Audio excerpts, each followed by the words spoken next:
อ่ะเศร้ามื้อนี้ก็รอดพ้นไปบ่เห็นเม็ดฝนจักเม็ดพายุผ่านไปเฮาก็พากันล้างเฮือนอีกแล้วนี่โอ้ยเนาะพายุ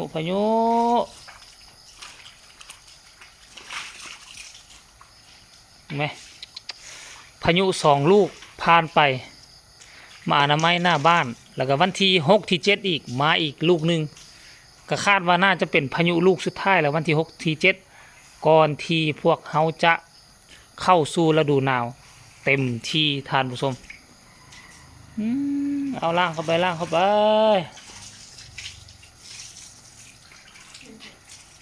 ให้มา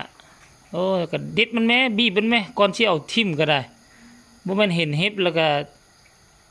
จับโยนทิ่มมันก็ย่างไปคือเก่าว่ามันมีตีนเนาะของเขาละยาฆ่าเห็บเขาละแม่นเม็ดละเท่าไหร่เม็ดละ400ยาฆ่าเห็บเฮาละแม่นแตะ1 20ปลายพันสมพรบ่ได้ผลเนาะ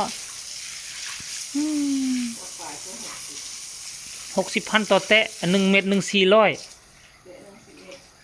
เม็ดหนึ่ง200,000 300,000ของเขานานมันเป็นน้ำข้นนะมันบ่ได้เป็นน้ำทอเดี๋ยวนี้แป้งโอ้ทอแตกทุกคนเลยมันก็ดีแล้วเขาจะทิ้งโถมมันอ่อนแล้วมันทบตัวเองเราเอามาอยู่เขา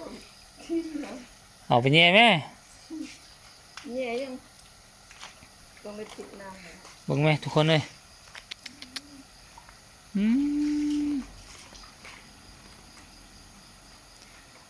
มันคือเป็นแนวนี้เนื้อแต่มันก็ออกอยู่นี่เนาะเห็นป่ะน้ำมันเหี่ยวเอาโอ้ยพาทุกคนไปเบิ่งนอกจังหน่อยเนี่ยบรรยากาศฝนบ่ตกเนี่ยมันเป็นอะไรเนี่ยแห้งอดรอดอยู่เห็นบ่ต้นไม้ใบหญ้าแห้งทั้งนี้ก็แห้งรอดแล้วแต่ว่าอีกวันที่6วันที่7นี่ซัดกันไหมยังเหลืออีกประมาณมื้อนี้วันที่เท่าไหร่ก็วันที่1วะ1 2 3 4 5 6 7ยังเหลืออีก8 มื้อพายุอีก7 มื้อพายุลูกหนึ่งสิมาเนาะอีก7 มื้อพายุลูกนั่นสิมาอีก6 7 มื้อเขาก็มีเวลาเฮ็ดอย่างตั้งหลายอย่างอีกประมาณ5 มื้อ6 มื้อนี่เนาะทันเพิ่มเลยฮะ